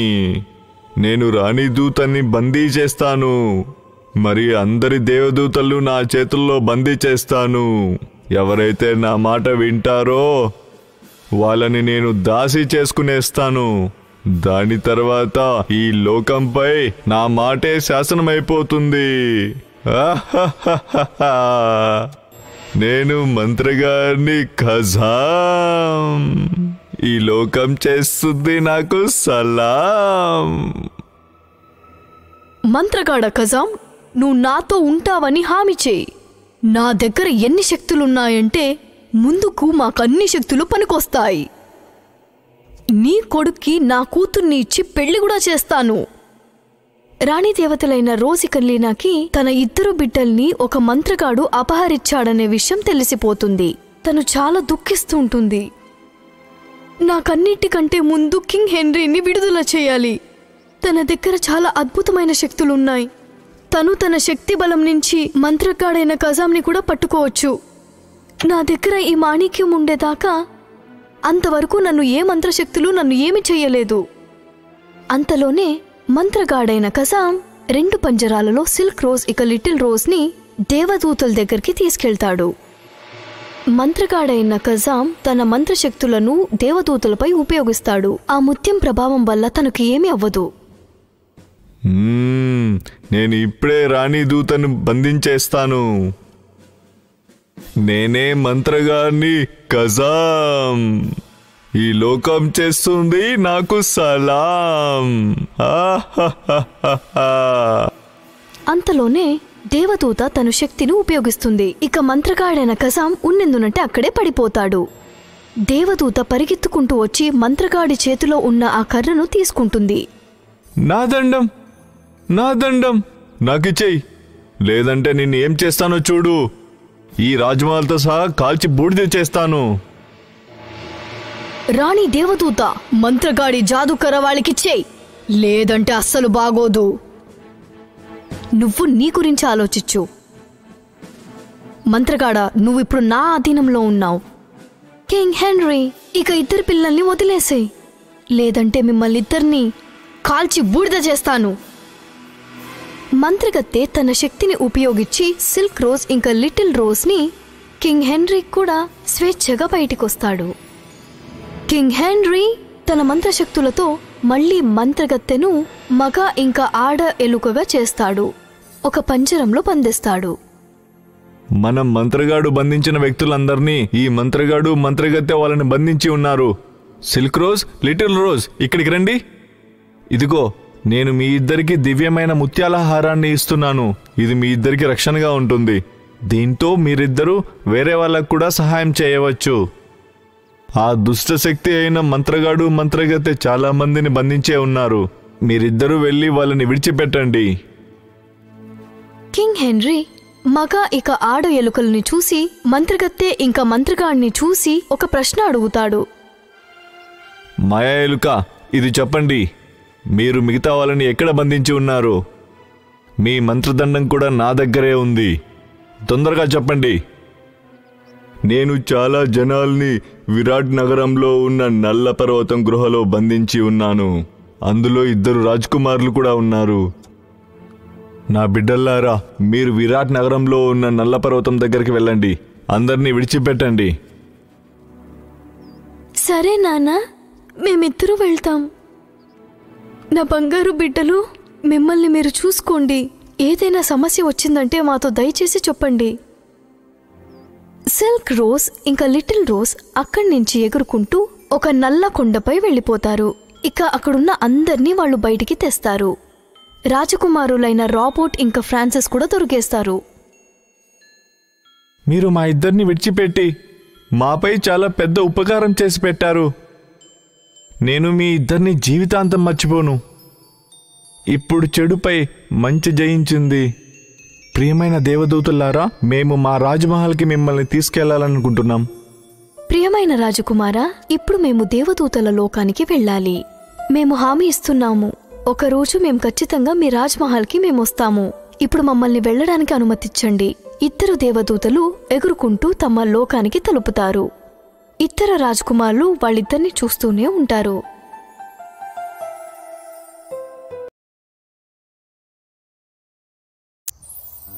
ఒక రాజు ఉండేవాడు. తన పేరు కవర్పాలని. ఆయనకి 4 భార్యలుండేవారు. వాళ్ల పేరు భైరవి, భానుమతి, సునంద, ఇక గాయత్రి. ఆ 4 భైరవి అంటే రాజుకు చాలా ఇష్టం. ఒకరోజు ఏమవుతుందంటే, రాజు వేటాడాలని అనుకొని నిర్ణయించుకుంటాడు. అందుకని తను ప్రియమైన భార్య భైరవితో ఇలా అంటాడు. ప్రియా, నేను ఈరోజు వేటకి వెళ్తున్నాను. అందుకే వేటకి నిన్ను తీసుకెళ్తాను. ఈ రోజంతా నేను నీతోనే ఉంటాను. ఇది మంచి విషయం మహారాజా. మహల్ నుంచి బయటికి వెళ్లి చాలా రోజులయ్యింది. ఈరోజు మీతో తిరిగితే నాకు సంతోషంగా ఉంటుంది. నేనిప్పుడే తయారై వస్తాను. భైరవి చాలా అమాయకురాలు. తన భర్త జంతువుల్ని వేటాడి తమన్ని హింసించడం తనకు ఇష్టముండదు. అందుకే వాళ్లు వేటకు వెళ్లే కంటే ముందే రాజుతో ఉన్న అన్ని బాణాలను తను తీసి బయటికి పెట్టేస్తుంది. కొద్దిసేపట్లో తమరు అడవి చేరిన తర్వాత రాణి భైరవి కవర్పాల్తో ఇలా చెప్తుంది. ఎంత అందమైన అరణ్యం! ఎక్కడ చూసినా పచ్చిదనం. విధవిధమైన జంతువుల పక్షి ధ్వని వినిపిస్తుంది. నా మనసు చాలా సంతోషంగా ఉంది మహారాజా. ఈ నిర్దోషులైన జంతువుల హత్య ఎందుకు చేస్తున్నారు మహారాజా? నాకది కొంచెం కూడా నచ్చదు. వేట రాజులకి ఇష్టమైన ఆటం. దీనుంచి వీరం ఎక్కువ అవుతుంది ఇలా మృగాన్ని వేట ఆడుతుంటే. కానీ మేము జనాల్కి ప్రమాదమైన మృగాల్ని మాత్రం వేట ఆడతాం. ఎందుకంటే ఊర్జనం బాధపడకూడదు అని తెలిసిందా? భైరవి తన మధురమైన మాటలతో తన వైపు తిప్పుకోవాలని చూస్తుంది. రాజుగమనం వేట నుంచి తప్పించాలని, తనకు ఎటువంటి జంతువులు కనిపించరాదని. అప్పుడు వాళ్ళకి ఉన్నట్టుండే ఒక పులి గర్జించే శబ్దం వినిపిస్తుంది. మహారాణి, మన దగ్గరికి పులి వచ్చింది అనుకుంటా. మీరు చాలా జాగ్రత్తగా ఉండండి.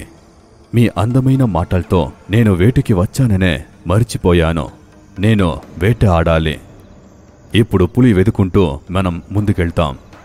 రాజు తన విల్లుని తీసుకొని తన పక్కన విల్లును చూసినప్పుడు దాంట్లో విల్లులు కనిపించవు. చాలా ఆశ్చర్యపడిపోతాడు. పులి రథానికి చాలా దగ్గరగా వచ్చేసింటుంది. అప్పుడు రాజు తన విల్లుని పక్కన పెట్టి ఆ పులితో ఒంటరిగా పోరాడడానికి ముందుకొస్తాడు. రాజు చాలా ధైర్యవంతుడు. తను పులితో ఒక్కడే పోరాడాడు.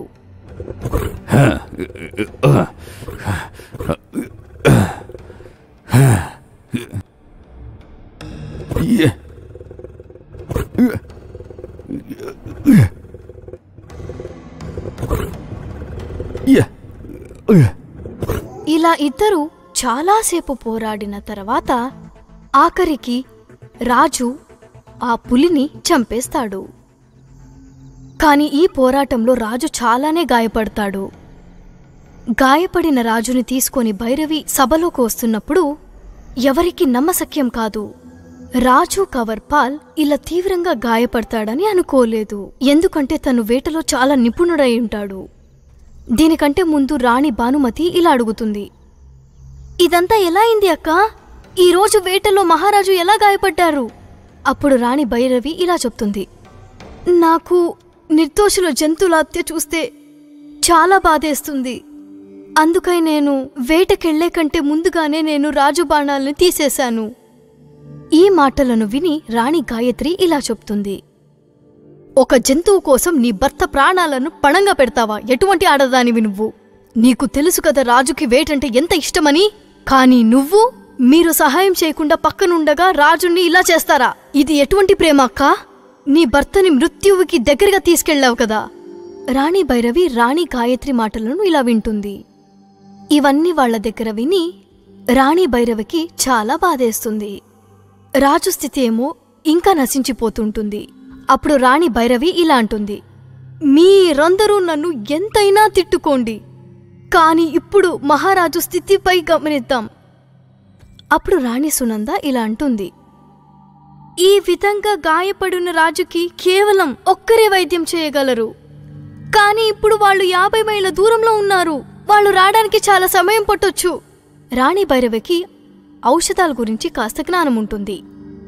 ఇక కాస్త ఆలోచించి చెప్తారు, మీరు ఆ వైద్యుణ్ణి పిలిపించండి. అంతలో నేనే ఒక వైద్యాన్ని తయారు చేస్తాను. తను రాజు కోసం ఒక మందుని తయారించడానికి సిద్ధమవుతుంది. ఇక వాళ్ళు మందుని చేయడానికి ప్రారంభిస్తారు. కొన్ని ఆకుల సహాయంతో చెట్ల చెక్కతో ఇక వేరుల నుంచి భైరవి ఒక మందుని తయారు చేస్తుంది. రాజుకు ఆ మందు అడ్డపరిణామం చూపింది. రాజు జ్వరం ఇంకా ఎక్కువైపోయింది. ఇవంతా చూసి మిగతా రాణులకు చాలా కోపం వస్తుంది. ఇక వాళ్ళందరూ భైరవిని చాలా తిడతారు. మీకేం కావాలక్కా? మహారాజుని చంపాలనుకుంటున్నావా? మేమనుకున్నాము మీరు మహారాజుకి నయం చేస్తున్నారని. కానీ మీ మందు వల్ల మహారాజు స్థితి ఇంకా నశించిపోయింది. మీకు మందు తయారు చేయడానికి తెలియదంటే మీరు పనికిరాని ఈ మందుని ఎందుకు తయారు చేశారు? ఎందుకు మహారాజు ఆరోగ్యాన్ని మరింత క్షీణించారు? ఈ కొద్దిసేపట్లో వైద్యుడు వచ్చేవాళ్లు కదా. తెలీదు ఇప్పుడేమవుతుందో. అంతలోనే వైద్యుడు అక్కడికి వస్తాడు. ఇక రాజుని తను చాలా తీక్ష్ణంగా గమనించతొడిగాడు. మహారాజుకి ఏమైలేదు, నయమయ్యారు. ఈ లేపనాన్ని ఎవరు నెత్తిలో పూశారు? దీని ఎవరు చేశారు? అందరూ రాణి భైరవి పేరుని చెప్తారు. అప్పుడు రాణి గాయత్రి ఇలా అంటుంది, మహారాజు ఆరోగ్యం సరిపోయింటే తనకు జ్వరం ఎందుకు ఎక్కువైతుంది? అప్పుడు వైద్యుడు ఇలా అంటాడు, ఈ లేపనం పూస్తే శరీరాన్ని వేడి చేస్తుంది. అప్పుడే ఆ పులిగోరు నంజు పోతుంది. ఈ మందు పని చేయడం కొంచెం సమయం పడుతుంది, కానీ పూర్తిగా నయమవుతారు. వైద్యుని ఈ మాట విని అందరూ రాణి భైరవికి ధన్యవాదాలు చెప్తారు. ఇక కొద్ది రోజుల్లోనే రాజుకు నయమైపోతుంది. రాజు పూర్తిగా కోలుకున్న తర్వాత రాణి భైరవి రాజుకు ఇలా చెప్తుంది, నన్ను క్షమించండి మహారాజా. జీవులపై ఉన్న నా దయ మీ ప్రాణానికి ఆపద తెచ్చింది. మీకు వేటాడడం ఇష్టం, కానీ నాకిష్టం లేదు. నాకు జీవులను హింసిస్తే చాలా బాధగా ఉంటుంది. అందుకనే నేను మీతో వేటాడడానికి వచ్చడానికి నిరాకరించాను. అంతేకాదు మీ బాణాలను నేను తీసి ఉండరాదు. ఈ విధానం సరైనదే కాకపోవచ్చు, కానీ మీ ఉద్దేశం సరైనదే. జీవుల పట్ల దయ చూపించాలంటే, నేను మృగాల్ని వేటేయడం ఆపేయాలంటే నేను మీకు మాటిస్తా. నేను ఈ రోజు నుంచి ఎప్పుడు వేటాడతానంటే, ఆ మృగ ఎవరికైనా ప్రమాదం ఇస్తే మాత్రం నేను వేటాడతా. అప్పుడప్పుడు మనం పెళ్ళాం, మనం మంచిది కోసం వారు ఏదైనా చేస్తూ ఉంటారో, ఎంత ప్రమాదమైనా చేస్తారో. అందుకే మనం ఒక్కసారి మనం పెళ్ళం ఏం చెప్తున్నారని వినాలి, అవశ్యంగా వినే తీరాలి. ఒక మాట మంచిదైతే అది మనకు మంచిది చేస్తే దాన్ని వినేది మనకు మంచిదే కదా. ఇది మంచిదే. దేవదూత ఇక రాజకుమారుడు. ఒక అందమైన మెరుస్తున్న ఒక పెద్ద భవనం. దాంట్లో ఉన్న కళాకృతులు చాలా అందంగా ఉన్నాయి, ఇక చాలా అద్భుతంగా ఉన్నాయి. ఆ భవనం చాలా మెరుస్తూ ఉండేది. పాలరాయితో చేసిన చాలా మంచి నేల, గోడలపై చాలా అందమైన కళాకృతులు, చుట్టువైపు చాలా అందమైన శిల్పాకృతులు. అద్భుతమైన ఆ భవనం చూడడానికి చాలా అద్వితీయంగా ఉండేది. ఒక అందమైన రాజసింహాసనంపై ఒక దేవదూత కూర్చో ఉంటుంది. అంతలోనే దేవదూత లోకం నుంచి చాలా అందమైన చిత్రలేఖ దర్బారానికి వచ్చేస్తుంది. చిత్రలేఖ అందమైన కన్నులు, చాలా పెద్ద పెద్ద కన్నులు, అందమైన గులాబీ మొహం. తను సౌందర్యానికి ఒక మాధురిగా నిలబడింది. తను చాలా దయాలు, చాలా నైజం, సత్యవంతురాలు, ఇక పరోపకారి. అందుకనే తనని అందరూ ఇష్టపడేవాళ్లు. రాణి, మీరు నన్ను పిలిచారా? ఆహా, రా చిత్రలేఖ. ఇప్పుడు నువ్వు ఎలా ఉన్నావో చెప్పు. ఇప్పుడు నేను పూర్తిగా చాలా బాగున్నాను. ఇప్పుడు నేను ఎగరొచ్చు, బాగా పాడవచ్చు, ఇంకా గాలిలో చాలా అందంగా ఎగరగలను. ఇవన్నీ నాకిష్టం. ఇదైతే చాలా మంచి విచారం. నాకు నీదే చాలా ఆలోచనగా ఉండింది. ఇప్పుడు నేను నిశ్చింతంగా ఉండొచ్చు. పక్కలోనే మరో దేవదూత, తన పేరు చిత్ర. తను ఇవన్నీ విని చాలా ఆశ్చర్యపడుతుంది. చిన్న వయసు నుంచి చిత్రలేఖ అంటే అయ్యేది కాదు. రాణి దేవదూత చిత్రకి ఇలా చెప్తుంది, చిత్రలేఖ, వెళ్ళు, సుఖంగా ఉండు. చిత్రలేఖ తన స్నేహితురాలైన దేవదూతలతో బయటికి వెళ్తుంది. అందమైన పెద్ద పెద్ద ఈకలతో నెమలి ఈకలను విడిచి నాట్యం చేస్తూ ఉంటుంది. చిత్రలేఖ కూడా చాలా ఆనందంగా ఎగురుతూ ఉంటుంది. అందమైన తూనీగలు తన చెంపల్ని చుంబిస్తూ ఉంటుంది. ఇక తన తలపై కూర్చుంటుంది. అక్కడున్న పువ్వులు వికసిస్తాయి. ప్రకృతిలో చాలా ఆనందమైన వాతావరణం ఏర్పడుతుంది. కాస్త దూరంలో నించున్న దేవదూత చిత్ర చాలానే అసూయ చెందుతుంది.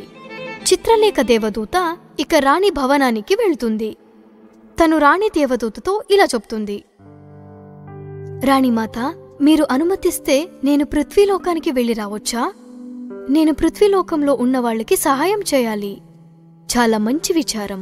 నీ మనసులో మరొకరికి సహాయపడాలనే భావన ఉంది. నా ఆశీర్వాదం సదా నీపై ఎప్పుడూ ఉంటుంది. ఎప్పుడైనా ఏమైనా సమస్య వస్తే నువ్వు నన్ను తలుచుకో, నేను నీకు సహాయం చేస్తాను. రాణిమాత, నేను కూడా పృథ్వీకి వెళ్ళాలి. నువ్వక్కడికి వెళ్ళి ఏం చేస్తావు? నేను చిత్రలేఖకి సహాయం చేస్తాను. అలా అయితే నువ్వు కూడా తోడు వెళ్ళు. చిత్రలేఖ దేవదూత ఇక చిత్ర ఇద్దరూ రాణి దేవదూతకి చెప్పి బయలుదేరతారు. ఇద్దరూ ఒక ఊర్లో దిగుతారు. ఆ చిన్న ఇళ్లను చూసి చిత్రకి ఒకలాగా అనిపిస్తుంది. చిత్రలేఖ, ఎలాంటి చోటుకి తీసుకొచ్చావు నన్ను? ఇక్కడ ఎక్కడ చూసిన పాడైపోయింది. ఇక్కడ అందరూ చాలా పేదగా, అసహ్యంగా ఇలా ఉన్నారేంటి వీళ్ళు? ఇక్కడ కూడా అంత మంచివాళ్లున్నారు. ఈ పేదవాళ్లు కూడా చాలా మంచివాళ్ళు. చిత్రలేఖ తన చేతిలో ఉన్న మంత్రదండాన్ని తీసి ఇలా చెప్తుంది, వీళ్ళందరి కష్టం దూరమవ్వని. ఇక్కడున్న పిల్లలు, పెద్దవాళ్లు, ముసలివాళ్లు, వాళ్లకంతా చాలా మంచి బట్టలు వస్తాయి. వాళ్ళందరూ చాలా ఆశ్చర్యానికి గురవుతారు. ఇక ఒకరినొకరు చూసుకుంటారు. ఒక పిల్లోడు చెప్తాడు, అరే ఇదేం చమత్కారం, అందరికీ ఇలా మంచి బట్టలు వచ్చేసాయేంటి? ఓరి దేవుడా, ఏంటిది ఈ చమత్కారం? నిజంగా నీ లీల చాలా గొప్పది ప్రభూ. దేవదూత చిత్రలేఖ నవ్వుతూ ఉంటుంది. చిత్రకు అసహ్యం కలుగుతుంది. ఒక పేదవాడు తన తలపై కట్లను మోసుకొని వస్తూ ఉంటాడు. చిత్రలేఖ తనపై ఉన్న భారాన్ని తగ్గిస్తుంది. ఇక తను చాలా సంతోషంగా చాలా సులువుగా దాన్ని తీసుకెళ్తాడు. చిత్రలేఖ అక్కడున్న అన్ని ఇళ్లకు తన మంత్రదండంతో అందరికీ రకరకాలైన ధాన్యాలను ప్రసాదిస్తుంది. వాళ్ళిద్దరూ అడవి వైపు ప్రయాణిస్తారు. వాళ్ళు ఎగురుకుంటూ వెళ్లేటప్పుడు వాళ్ళు చూస్తారు, ఒక అందమైన యువకుడు ఒక పెద్ద పాము తన చుట్టూ చుట్టుకుంటుంది. ఆ పెద్ద పాము తనను చంపడానికి సిద్ధంగా ఉన్నింది. చిత్ర, రా, మేము తనకు సహాయం చేస్తాం. చిత్రలేఖ తన మంత్రదండంతో ఆ పెద్ద పాము నుంచి యువకుణ్ణి సంరక్షిస్తుంది. ఆ యువకుడు లేచి నిలబడతాడు. ఇక నెమ్మదిగా గాలి పీల్చుకుంటాడు. తన ఎదురుగా చూస్తాడు. చిత్రలేఖ తనను చూస్తూ నవ్వుతూ ఉంటుంది. తన ఎదురుగా ఉన్న అనుపమ సుందరి చిత్రలేఖ దేవదూతను చూసి ఆ యువకుడు చాలానే ఆశ్చర్యపడిపోతాడు. తన 2 చేతులతో నమస్కరిస్తాడు. హే దేవి, మీరు నా ప్రాణం కాపాడి ఎంతో సహాయం చేసి నన్ను కాపాడారు. మీ పేరేంటి? నా పేరు చిత్రవీర్. మీ పేరు చెప్పగలరా? నా పేరు చిత్రలేఖ. దేవదూతల లోకంలో ఉంటాను. మీరు మీ గురించి వివరంగా చెప్తారా? ఈ రాజ్యానికి రాజకుమారుడిని. అయితే ఈరోజు ఈ అడవిలో తిరుగుతున్నాను. చాలా సంవత్సరాల ముందు మా అమ్మ నాన్నల్ని ఒక క్రూర రాక్షసుడు గుహలో బంధించాడు. నా రాజ్యాన్ని కూడా తీసుకున్నాడు. రాజకుమారుడి మాటలను విని చిత్రలేఖకు చాలా దుఃఖమవుతుంది. చిత్రలేఖ రాజకుమారుడికి ఇలా అంటుంది, మీరు ఆలోచించకండి, అన్నీ త్వరగా సరిపోతాయి. చిత్రలేఖ తన మంత్రదండంతో ఒక చిన్న అన్ని వ్యవస్థలతో కూడిన ఒక మహల్ని నిర్మిస్తుంది. హే రాజకుమారా, మీరు ఈ మహల్లో ఉండొచ్చు. ముందు వ్యవస్థలను మేం చేస్తాము. ఆ ముగ్గురు ఆ మహల్లోనే ఉండసాగారు. దేవదూత చిత్రకు కూడా రాజకుమారుడంటే చాలా ఇష్టం. దేవదూత అయిన చిత్రలేఖకు కూడా రాజకుమారుడంటే చాలా ఇష్టం. దేవదూత చిత్రలేఖ రాజకుమారుణ్ణి మాట్లాడించినప్పుడు దేవదూత చిత్రకు అస్సలు నచ్చదు. తనకు చాలా అసహ్యం వేసేది. చిత్రలేఖ తను చేసే సహాయంనంతా కూడా చిత్ర అస్సలు భరించేది కాదు. చిత్ర చాలా స్వార్థంగా ఉండేది. తనెప్పుడు తన గురించి మాత్రమే ఆలోచించేది. చిత్ర మనసులోనే చిత్రలేఖని ఎలాగైనా పాడు చేయాలనుకుంటుంది. రాజకుమారుణ్ణి కూడా తన సొంతం చేసుకోవాలని అనుకుంటుంది. కాని రాజకుమారుడు మనసులో చిత్రలేఖే ఉంటుంది. ఒకరోజు చిత్ర తన మంత్రదండాన్ని ఉపయోగించి చిత్రలేఖ రెక్కని కాల్చేస్తుంది. చిత్రలేఖకు చాలా కోపం వస్తుంది. చిత్ర, ఏం చేశావు నువ్వు నాకు? నేను నీకేం చేశాను చెప్పు? రాజకుమారుడు అక్కడి నుంచి పరిగెత్తుకుంటూ వస్తాడు. చిత్రకు ఇలా చెప్తాడు, ఏం చేశారు మీరు? మీరు చేసింది పెద్ద తప్పు. చిత్రకు రాజకుమారుడు చెప్పింది కాస్త కూడా ఇష్టం కాలేదు. కాని తను రాజకుమారుడికి ఏమి చేయలేదు. ఈ మాయ రాక్షసుడి నుంచి నేను పగ ఎలా తీర్చుకోవాలి? చిత్రలేఖకు రాణి దేవదూత గుర్తొస్తుంది. తను రాణిని గుర్తు చేసుకుంటుంది. రాణి దేవదూత ప్రత్యక్షమవుతుంది. చిత్రలేఖను చూసి తనకు చాలా కోపం వస్తుంది. తను కోపంతో చిత్రవైపు చూస్తుంది. నువ్వు శిక్ష అనుభవిస్తావు. చిత్ర తన తలను వంచుకుంటుంది. చిత్రలేఖ రాణి దేవదూతకి రాజకుమారుడు ఇక ఆ దృష్ట రాక్షసుడి గురించి అంతా చెప్పేస్తుంది ఆ దేవదూతకు. రాణి దేవదూత తన మంత్రదండంతో దేవదూత అయిన చిత్రలేఖకు కొత్త రెక్కల్ని ప్రసాదిస్తుంది. చిత్రలేఖ చాలా సంతోషిస్తుంది. రాణి దేవదూత చిత్ర ఇక రాజకుమారుడితో ఆ దృష్ట రాక్షసుడి వైపు వస్తారు. జాదుగారుడైన రాక్షసుడు వీళ్ల ముగ్గురిని చూసి చాలా గట్టిగా నవ్వుతాడు.